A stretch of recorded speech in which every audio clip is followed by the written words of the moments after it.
When I saw the Raid 2 about a couple weeks ago, went to that Q&A, there was actually some trailers before the film, and one of those trailers was to a movie called Jodorowsky's Dune.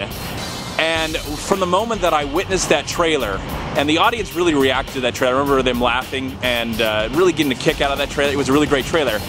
But from the moment I saw that movie trailer, I wanted to see that movie so bad, more than any movie that I could think of. Even the movies that I put on my most anticipated list of 2014, and one of those movies is coming out this weekend.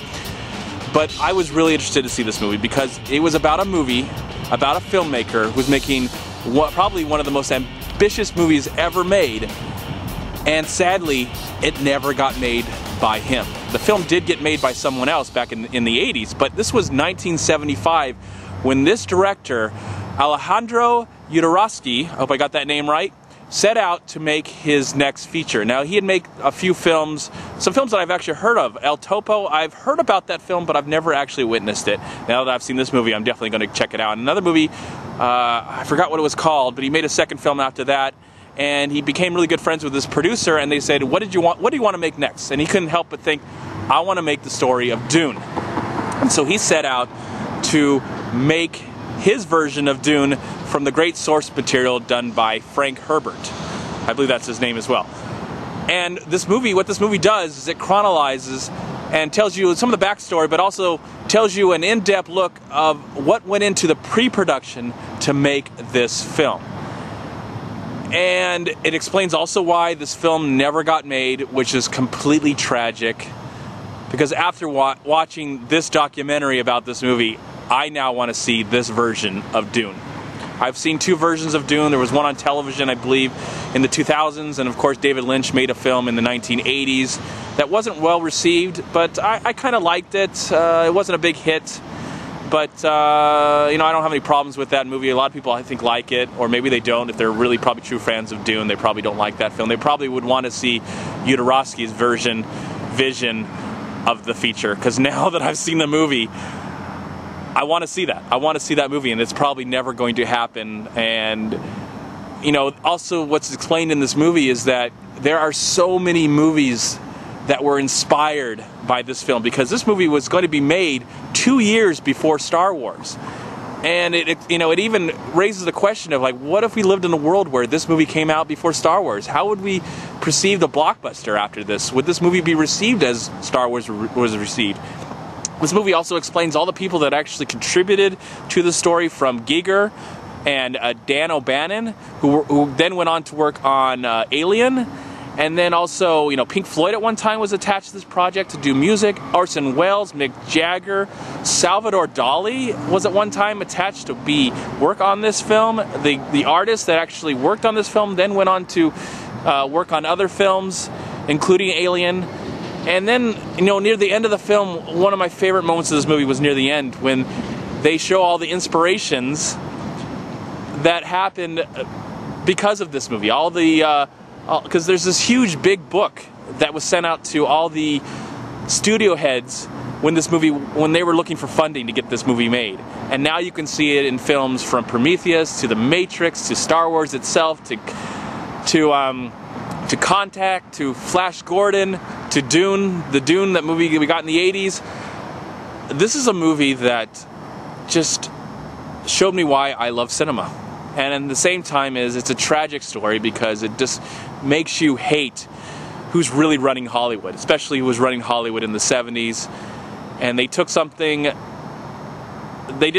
I'm saying is they looked over something and they passed on it, and they weren't willing to give the funding to this crazy, mad project that probably could have been one of the greatest science fiction movies ever made. And maybe it's a movie that maybe we'll see the light of day one day. This filmmaker, Jodorowsky, you know, I want to see his previous films, but near the end it explained that he actually made, in 2013, he made his first film in over 23 years with his producer friend. And I want to see that movie now. I'm going to definitely go check it out. I'm going to go on IMDb. But if you really love film as much as I do, or appreciate it as much as I do, this is a documentary you need to see. This is an eye-opener. This is the film that really just blew my mind. Right now, it's my favorite film of 2014. Yes, it's a documentary. and I bet there'll be better films that come out of this, but as a documentary, it's one of my favorite films. Just a movie. It's one of my favorite films. It's just an incredible story that's being told here.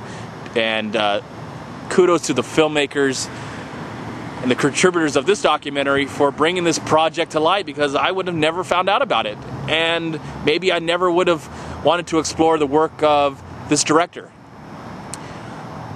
I feel like my eyes are open, and I'm ready to explore something I've never seen before. And I would actually really love to see. He has this book that's about that thick of storyboards and pictures and explaining the movie in such great detail, word for word, page by page.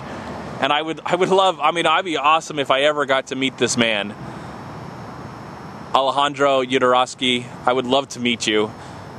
You were an amazing inspiration, and I now that I've heard your story, I would love to hear it in person.